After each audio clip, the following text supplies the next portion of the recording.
finally, a source of raw, real, and honest information on healthcare issues that matter most. Welcome to BS Free MD. From the latest medical information to how to stay sane as a doctor or a patient, no subject is taboo, no BS is allowed. Now, let's welcome your hosts, Doctors May and Tim Hindmarsh. Well, welcome everybody to another Doctales with Cocktails. So glad you guys could join us on this fine Wednesday evening, Monday for the replay. If you're listening to this, the last day of May, my month. Yes. I'm so verklempt and sad. Isn't that the words? Anyway, I got peanuts stuck in my gums. You shouldn't be watching baseball before we start. Watching baseball, eating peanuts, and doing a little pre-gaming. All right, what are we visiting this week, Tim, on our Doctales with Cocktails? Well, we have two new segments that we've never done before. One is called the medical history.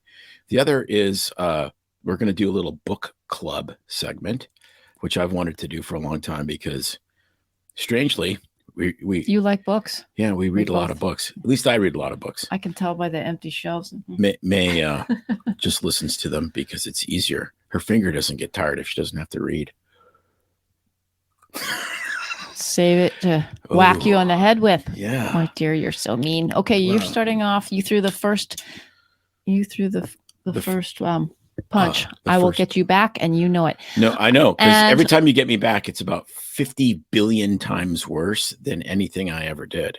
And I am going to be sharing a little fun since we're always traveling. And what I like to pack, Tim would just basically take his flip-flops, all his camera equipment, and his peanuts. I'm kidding, and books, and that would be it. And he always says I pack too much, but I'm just going to share with you some of the things I pack in my suitcase that I take as a doc along with me, just in case. You know, prepared enough. It was weird when I went to North Carolina. I had a carry-on bag and a little tiny carry-on backpack, and I put a dry suit, a wetsuit top, and all my stuff for 2 weeks in that.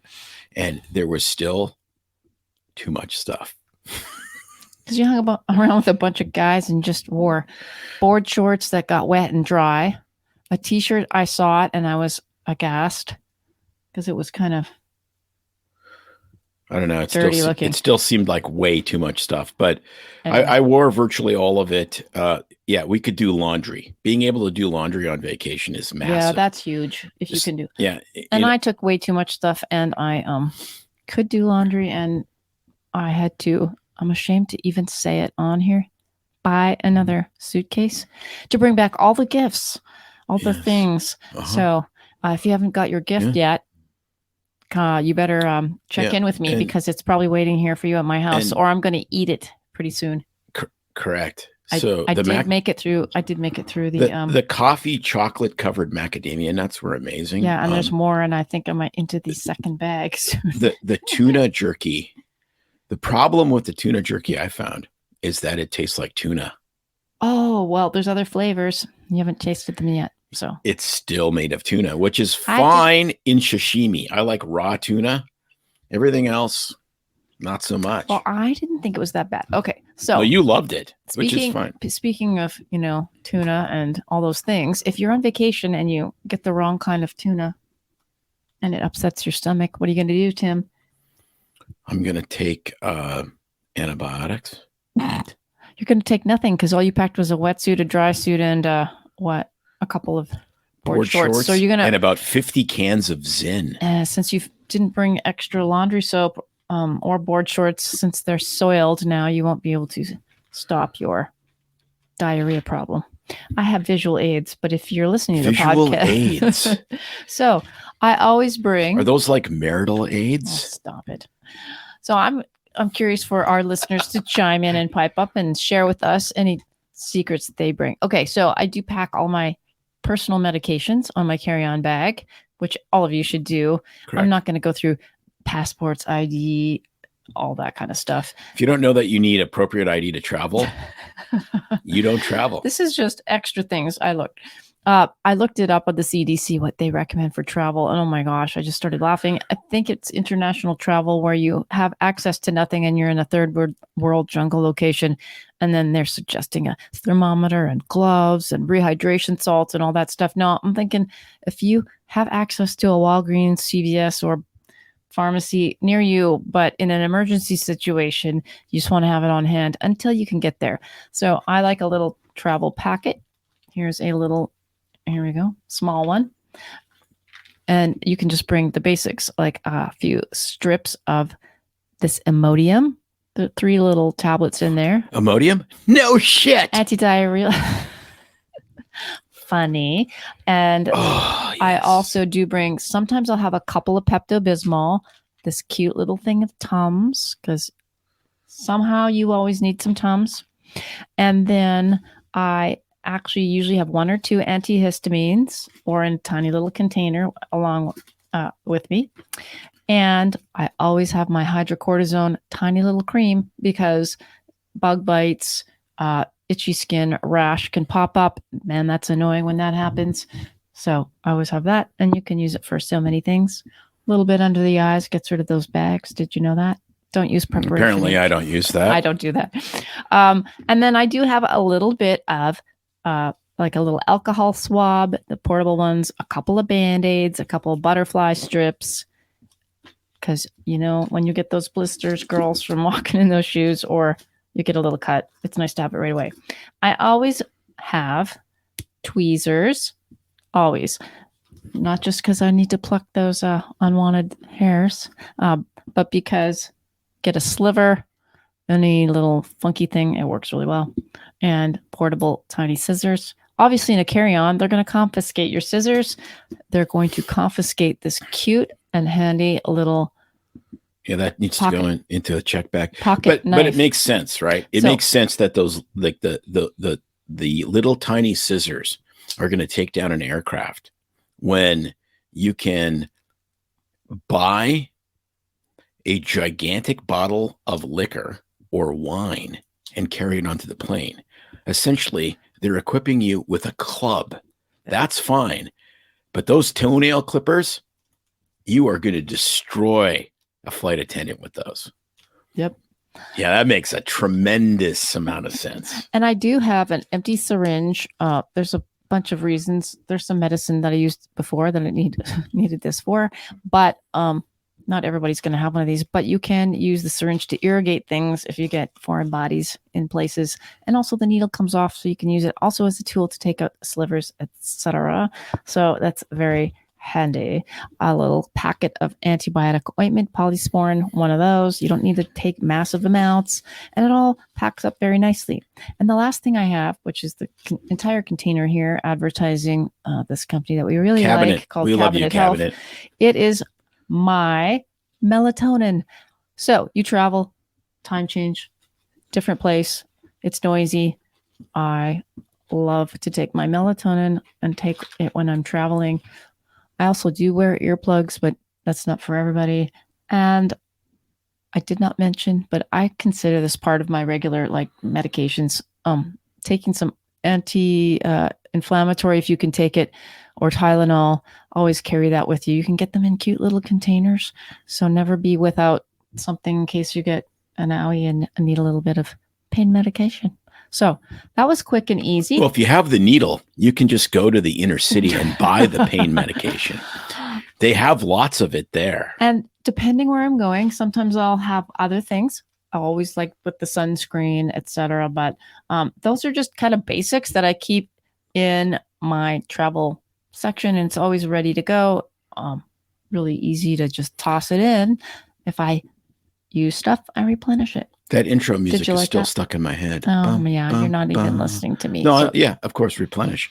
Yes. And then when you're in the Outer Banks of North Carolina, you have to find a pharmacy, and they don't make many of those, apparently.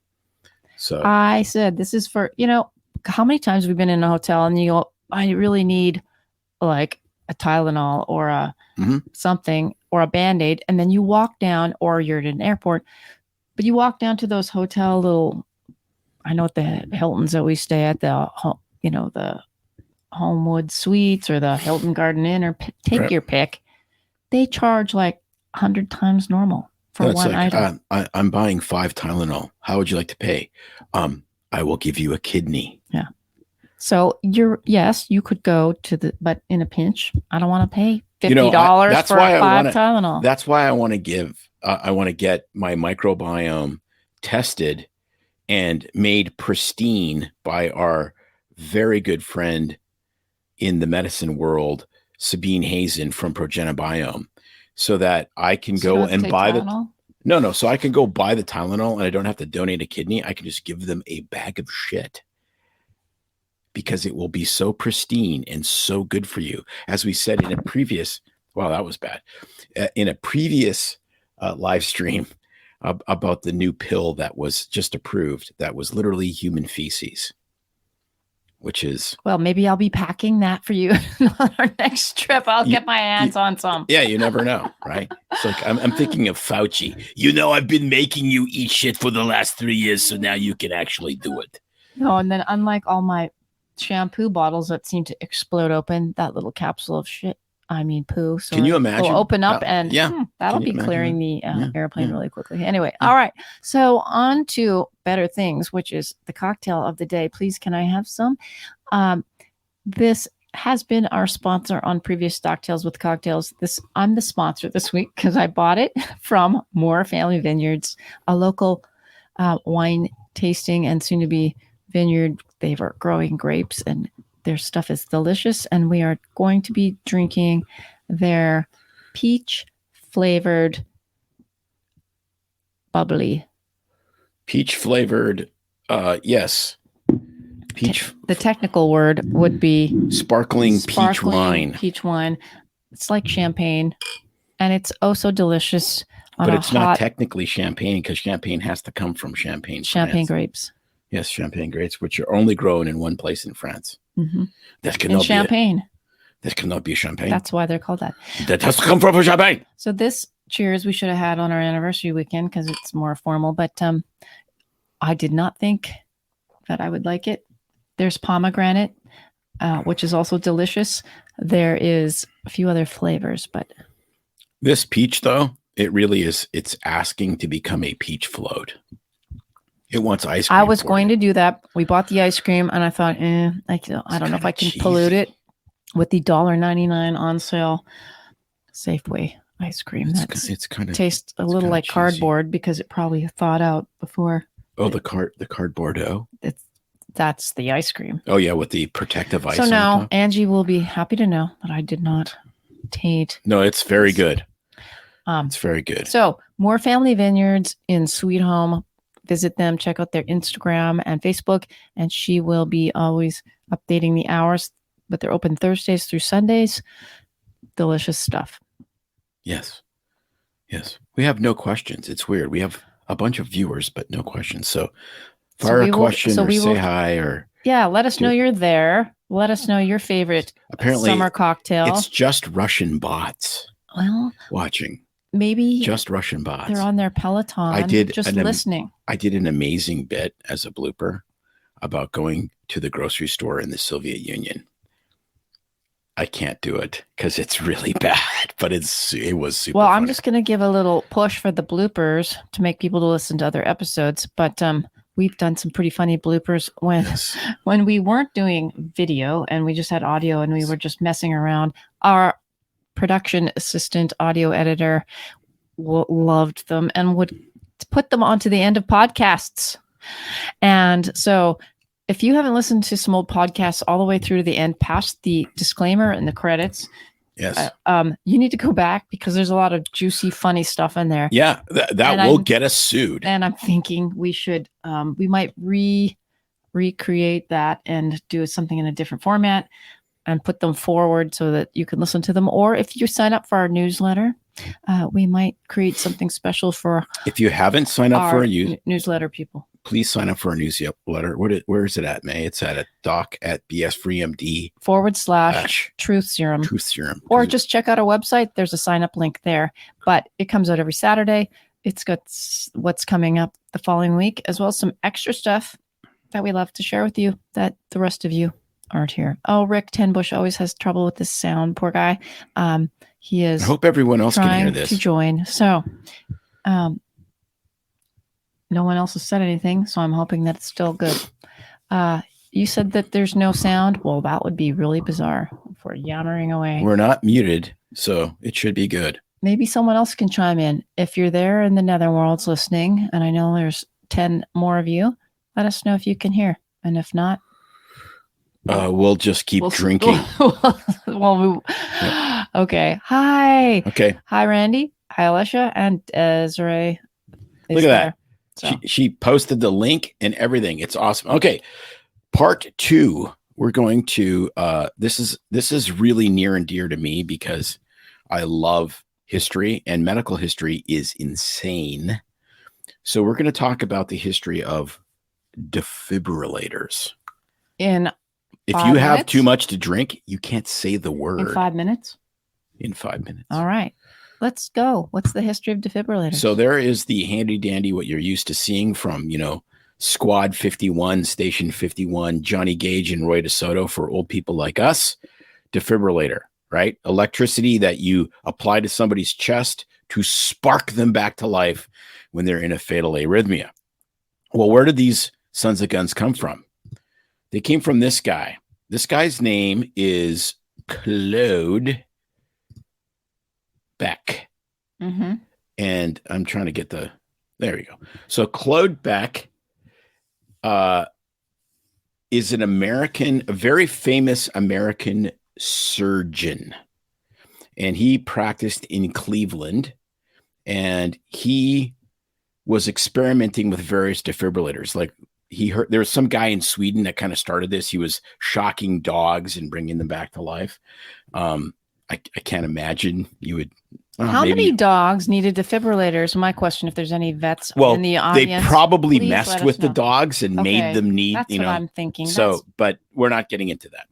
So he literally was using like spoons as the conductors in this defibrillator. Oh, I know the story. So and it was insane. So Claude here, or Claude, as the Americans would say, Claude, as the Canadian friends would say. I'm sure he went by Claude. It doesn't sound like you're very smart if your name's Claude. I like Claude. Claude Beck. So he was doing surgery. This is back when if you were a surgeon, you were a surgeon. You could operate on whatever. Excuse me, I'm getting burpy from the sparkling wine. Cut off. Keep going. So if you could imagine, so he decided that, he was a general surgeon, and then he got into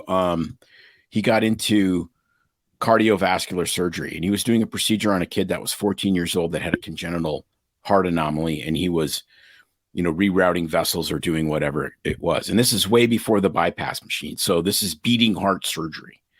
So they're doing surgery on this kid, and they're just about done. And it's like, this is perfect, 14-year-old kid. Now, by the way, this is 1947. So the kid's heart stops, and Claude reopens the chest and reaches in and starts doing internal cardiac massage, like literally doing this, okay, for 45 minutes. Damn. While he tells one of the assistants, go across the street to my lab and get the machine that's in the basement. I'm going to try to spark this kid's heart back to life. So 45 minutes of direct cardiac massage. And they bring in the machine. That's a good demonstration for people that really can't see what he was doing. He was using his hands, just making a squeezing motion. They bring in the machine, which looked like that was the actual machine he used. It's a wooden box with a dial and kind of these spoon-like deals on the end. So he hits this kid and nothing happens. He sparks him a second time and he comes back to life. They finish the surgery and he has a complete recovery and has a normal lifespan. So that was the first human being in the history of the world to be saved with a defibrillator. Now they are everywhere. They're better known as AEDs or automatic defibrillators. And You can see them in gyms and whatever. May's messing with all my I am, stuff. because you keep hitting the mic and it's echoing. So okay, so you I can won't hear hit the it. mic. Yes. So at any Technical rate, difficulties. I am technical difficulties. Don't touch that is what I'm going to say. Okay, so you could just say I'm that. trying. Well, I need to write it on a piece of paper. Right, so that it doesn't so it doesn't get in the way of the show like now, like it already did. So at any rate, this kid, 14 years old, was the first person to be successfully defibrillated and lived a normal lifespan. So now, fast forward to where we are now, and where still with that box, we're fast forward to where we are now with that. No. Now, where is the safest place in the United States? The Smithsonian. That's to where it is. have. Oh, I thought you could a ask where the cardiac box arrest. was, because it says on the bottom that it's Any at the guesses? Smithsonian. I know, but You I know, want because everybody I've told else, you this a million yes, times. I want everyone else to chime in. Anyone else have a guess see if on they the know. safest place to have a cardiac arrest in the United States? We'll give you 10 Anyways. seconds to comment while we chitter chatter about him not touching the equipment. So it's somewhere on the West Coast, and it's an actual city. There's an actual city. And so far, we have guesses of NFL football field, which is a great guess, given what happened last. Too soon, a little while ago. Too and soon. Work, that's another good guess, but it's an actual city on the West Coast for a specific reason where lots of people like to gather. So there would be lots of defibrillators. And the answer is Viva Las Vegas. Las Vegas, or Viva Las Defibrillator. So why is Vegas the safest place to have a cardiac arrest? Well, I think I just said it. There's a lot of people. There's a lot of AEDs, and there's a lot of trained people. Yes. So there's tons of AEDs in casinos. There's a million reasons to have a cardiac arrest in a casino. You're stressed. You're drinking like a fish. You're mad smoking, you didn't win. You're pissed off because this multi-billion-dollar corporation just took a bunch of your money, kind of like Big Pharma, but different. And then you have a cardiac arrest. Well, all of these pit bosses and workers are all trained in CPR, and they have immediate access to an AED. And they bring you back to life because they want you to spend more money. Yes. Oh, yeah. I think we do have a 15-second or 20-second delay, because Debbie answered Children's Hospital Seattle, which is the West Coast. It's a city. That would be a very good guess, but that would be a lot of Seattle, actually, AEDs. Which is interesting, because when you get into the world of EMS, in other words, emergency medical services, the place that pioneered that is Seattle. Seattle basically wrote all the protocols for basic life saving, for advanced cardiac life support, for what happens in ambulances. All of that came out of Seattle. I think she made an educated. It's a very educated guess. Yes, and because that's true. Like Seattle is absolutely the epicenter for how we resuscitate people, especially in the field, which is amazing. Now, not so much, because they have to just drive around the homeless camps. So, make sure you have plenty of Narcan. That was quite the sting there. Yeah, it was kind of a sting. It's official. The United States isn't bankrupt. Yeah, very good. That's Randy's. Right, because we just keep borrowing money, because the cure for bankruptcy clearly is just more debt. Well, Vegas isn't bankrupt because we put look at the place. So there's all your money going to buying more defibrillators too, not just bright lights and casinos and waterfalls. This makes me very burpy. Apparently. So do you need me to do the talking for you? Sorry, excuse me. That was I think weird. You need to take some Tums or some Gas X, which I should have packed for you. Should have packed. So we're going to move on to book club. Book club. So yeah, we've been doing some really fun reading on different medical topics, but not even non-medical type stuff. And we thought it would be fun, because we're always going on about the books we read, and the fun stuff is to actually show and share what we've been reading, and maybe compile a list at some point when we get organized on a blog post or a Facebook page about some books we recommend and what we've been reading. And Tim's turn is this week. He's going to share. So, it's like story time at like school. It's like, I want did you write your book report for us, Tim? I want to get the romper room mirror so I can I see Sally and Billy. If you do that, I'll say you're cut off. Okay. Yeah. All right. So this book actually, and I think May can attest to this, changed my life. And that is not exaggerating. It's been how many months since you read it? Not very long. 2 months. Yeah, but already I notice a change, and he's a much calmer, happier, docile Tim. And guess what? It's not about like meditating. It's not about mushrooms. It's something else. I'm not saying you couldn't add mushrooms to it. I'm not. Yes. The book is Unoffendable. Written by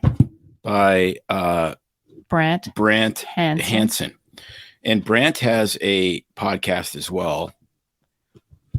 And the book is amazing. So warning, it's a Christian book. Well, not like books are Christian, but I mean the philosophy in it is Christian. Warning, you should say, I'd like to preempt this by saying it is Christian based. So right. So you understand kind of where he's coming from. But it's fascinating because the whole premise of the book is, if you look at the Bible, which is sort of a Christian thing to do, the only entity in the universe that has a right to righteous anger is God. We as humans do not have a right to righteous or otherwise anger. And that kind of blew my mind. Because hey, I'm filled with righteous anger. And basically what he says is, there is an infinite number of things every single day that you can be righteously angry about, because they are truly egregious, wrong, unrighteous, horrible things. But do you want to live in anger, or do you want to live in peace? And so how are you living? I'm living in less anger. And I think you can attest that that's the case, because we need to test this by traveling on the freeway a little bit more often. Correct. Yes. That would be the test. That would be the litmus test. That was a good test. But, I'm trying to think of what else, but go ahead, honey. No, but what's fascinating is he talks about how people will say, well, if I'm not angry, I won't get anything done. I won't be motivated to fight injustice. He says this? Yeah, he says that. And then interesting. And then we have another colleague friend that also ascribes, or what's the technical word? I mean, says that as well, that if without anger motivating me and lighting a fire under, how do you repair injustices? Well, but he says this. What does he say? He says, if you've done something wrong, like speeding, which is clearly against the law, do you want to be dealing with the cop that's motivated by anger, or the cop that's motivated by doing his job properly and channeling and not giving way to his anger and just dealing with you in a way that's professional? And the answer is obvious, because you don't really want to be pulled over by pissed off cop guy. And he said, no, you actually get more done if you're not consumed by anger when you're trying to fight injustice. You fight injustice much more efficiently if you're not giving in to anger. And it brings us back to last Thursday's podcast with Doc Pete Chambers, where he talks about what the highest calling of a warrior is: not anger, is not justice, is not ferocity, it's love. Because what motivates a real warrior is fighting for the person on their left and their right, and fighting for what they left so that they can go back home. They can preserve what they left and go back to it. And that really moved me. The highest calling of a warrior is love, not justice, not vengeance, not anything else. And I think in this day and age, where everything we see on social media and the news and our Facebook feed and Instagram is a manipulation to make you pissed off so that you'll keep clicking. It's just a manipulation. And honestly, the more unoffendable I become, it's like a superpower. It is like an amazing superpower where you can fly like Superman above all of the manipulative horseshit that's out there. Well, I'm glad I'm really glad you read this. Maybe I need to read it too. But I guarantee you she needs to read it. Makes you very... Because I'm very offendable. So now he's just offensive. I'm very offensive. Intense. It's not funny anymore. It's all serious and it's taking a new turn. No, but I think that's and no, I'm still funny. I'm just not pissed off funny. I'm just funny. There you go. Okay. I like it. I'm gonna keep you in check. But yes, definitely changed his attitude, which is awesome. So go grab yourself a copy of that book. Maybe we can get the author on our show. Queen D. She's still there. Brant Hansen. Yeah, amazing guy. There's a thought. Wow, well, that really just downs my next week's book, which is like Idiot Girl's Guide to the Galaxy. So, or the which is like how to make it through the grocery store when people make fun of the tampons you're buying and Idiot's Girl's Guide to Vaginas or whatever. No, stop. It's a funny book by a local writer, and I just read funny stuff. And now I read a lot of fitness and health stuff too, but he gets serious and I just like light fluff sometimes because you need to just let your brain unwind at night, and there's too much seriousness in the world in the day for me. So I like humorous writing. I like humorous people. I like humorous people because I have one right here beside me, my husband, Tim. So, hey, thanks, Desiree. If you will reach out, that'd be great. Anyway, any of you guys out there in the outer world have any good recommendations for books you like that are medical or even have sound wisdom and advice? Well, let us know, because we are always looking for great input. So yes, absolutely, and we will read it. And we have read some crazy stuff. And not just that, but if you have any fun medical history that you've heard about, let us know.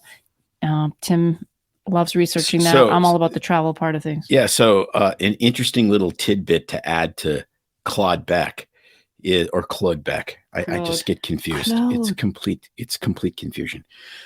But that was 1947, and he was a nominee for the Nobel Prize. And he was the first person to successfully defibrillate somebody, which has absolutely altered the world of medicine. You think? Mm-hmm. But the guy that won in 1948 was the guy that invented lobotomies. Interesting. Whoopsie. Yeah. Nobel Prize. Well, that would be kind of a fun interview to do with Peter Breggin about that, because we've had him on our show, and he is one of the kings of psychiatry. And if you scroll way back and Google Peter Breggin, we did 2 episodes with him, and he was key in getting that to stop the end of the lobotomies. And that'd be interesting. Randy is asking, are there any books about antiphospholipids or a book about polycythemia? So my first response is yes, there would be a lot of books about polycythemia, although those would be medical textbooks. So I'm not quite sure what you're asking. A book about phospholipid syndrome, that I don't know. I just like saying polycythemia rubra vera. Although I'm thinking most of what you'd want to learn about polycythemia, you could look up on the, as our kid said, how did you go to medical school without the internet? There's pretty good, if you look up a reputable medical site. The problem is, it depends what you're looking for, I guess. If you want to just know the pathophysiology of polycythemia and phospholipids, or I guess depends what you're looking for. The problem is a lot of this stuff that I don't know off the top of my head. It's so niched it down. Yeah. But a lot of these diseases now, like if you notice, like the rarer and rarer they are, it's almost like the more captured they are by pharma. So you put in whatever the thing, and the first 20 hits on Google are all pharma companies that have some super rare, medication that's $1 gazillion. No, I was thinking for books. Sorry. I was thinking not to Google like about the condition as much as books, Amazon sometimes, but I don't know. It depends what you're looking for. If you're looking for, Yeah, well, but even how you search on Google is really critical. So if you want actual medical journals, you have to search it as medical literature, and and then it will generally go to only you have to be signed up for some of those sites to actually access. correct, but it'll actually go to journal articles and not just to the wild, wild west that is the interwebs. Mm-hmm. So that's a little tip. Yes, one of the best not search engines, but things we like to use as physicians. It's called Up to Date. It has excellent information resources with links to all the articles. The caveat is it's expensive. Yeah, you can't sign up for that. And I don't think you can. I was just about to say that. I don't know that you can sign up if you don't have a license number or an NPI You can also do number. DuckDuckGo, and it gets rid of a lot of the Google. I was going to say a really bad word, but yes, it gets rid of some of the issues with Google. Yeah. So if my suggestion would honestly be if you're still under care or have a physician that specializes in that, they might have some recommendations on resources, books that help with that. Yeah, that's the best I could suggest. Man, that peach is really good. Yeah, I can tell. It's You actually, really like you know it. what it is? It's peachy. And you're not usually a fruit person. So Tim is enjoying fruit, but only of course in alcohol. So Well, yeah, that's is that a surprise? dumb question. No. It's very fruity. I'm getting ready for Pride Month. And you That always, starts tomorrow. I have to just fling him some crap Whoopsie. because I'm ignoring that. I have to fling him some crap because he usually gets all over my case when I'm eating fruit because he says it's just sugar. It's just sugar. It's the same as candy. It's the same as whatever. Mhm. And then I say it's got a lot of vitamins in it and I don't eat a ton of it. What about those carbs you're consuming out of that alcohol tasting like fruit? Any answer to that? Yeah, No. well, I don't eat the fruit He so I doesn't can have listen. more of the He alcohol. It's doesn't pretty listen. simple. It's just, you know what that's called? It's called math. Well, I get Do the math. I get the micronutrients. Or as they say in Britain, do the maths. I get the micronutrients. What the hell is I that? get the toxins. How the hell is math Are you making a plural? fun of my family now? Yes. How is math plural? How did you do in maths? What do you mean in maths? Like that's just I that's have no answer for like you. I don't know. they had a little frickin' island. They took over almost the entire world, and they say maths. They do. And how did we get on this topic? That's just dumb. Do the math. And the other thing they say is, I'm going to hospital, not to the hospital, to hospital. Maybe it used to be called hospital. I don't know. No, it's because they're idiots Oh, and they have what? crooked teeth. that's okay. No, they have Whoa. bad teeth. They're not idiots. They just use different Okay. words than Do you know what Jim Gaffigan says about that? He says, the reason British people say, I'm going to hospital, not the hospital, is because they're dicks. And I agree. All right, Dick, I have one for you, and it's with- going to come back to hit you because with- you know what you used to With say. terrible orthodontia. Like, seriously, we should parachute some orthodontists into the UK. You used to say, zip it and listen, I'm going to ride bike. You said that. yes, you did all the time when we first got married. And I'm like, who says I'm going to ride bike? So it is the same thing because ride bike is not a verb and a bike is a noun. So you did it as well. At least And my now- teeth are straight. You don't even ride anything other than a motorized bike. Well, and a Peloton. And that's not technically a bike. So you have said that, and I just remembered it because I don't know. The Lord must have imparted that information to me to kick But you. it doesn't matter. in the I'm not pants, pissed off. and you're not pissed off because why? I have read Unoffendable. And there you have it. Okay, well, book drop, mic drop. That pretty much ties up I the think show. that's a wrap, kids. All right, everybody. Thanks for tuning in to another episode of Doctales with Cocktails. We hope you stick around and come back next week where we will be bringing some more book club The Are you going to do book club again next week? Well, if we're doing book club, we can't do 1 week. It just says that we read one book. And then we're going to get into some crazy news about hop on pop, and maybe I'll be talking about that. I think we're going to do how hop on pop. If the United States gets invaded by China, how there's a 100% way we can win without firing a shot. No, we're not talking about China. Figured out. No, it's not pronounced China. It's pronounced China. We're not talking about China. We're keeping this. Okay. Well, we'll see what comes. I'm telling you, I have the perfect plan. I know what show you can go on and talk about that with. Perfect plan for making sure if there's ever a Chinese invasion of the United States, we will 100% succeed. You know why? Without firing a shot. Because Tim will have his little bag of medical supplies. That's right. That's the only reason. And that's all we've got. All right. Check out our podcast tomorrow that's coming out. Yes, with Zaid Ratanzi. I'm glad you brought that up. Yes, about hyperbaric oxygen and light therapy. You know it. It's actually very enlightening. You know, I'm always in that chamber and I love it. And he is explaining the benefits of hyperbaric therapy as well as red light therapy, how it can improve your health and medical conditions. And we got that for you tomorrow. Sign up for our newsletter, Truth Serum. Go onto our website and check it out. Yeah, and Desiree has posted the link in the comments, so check that out.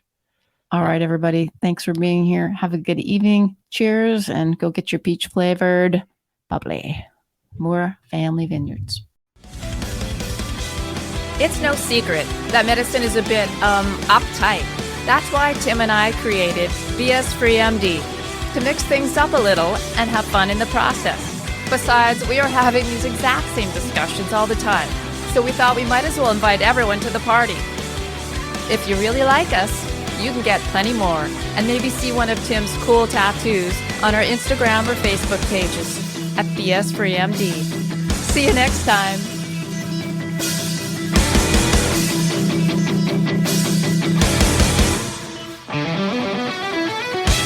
But we try to keep BS Free MD as raw and real as possible. We can't be held responsible for any medical decisions or discussions had as a result of what you've heard on the show. We know, bummer. But the truth is, we really do care about your questions. So feel free to reach out to us by email at doc@bsfreemd.com.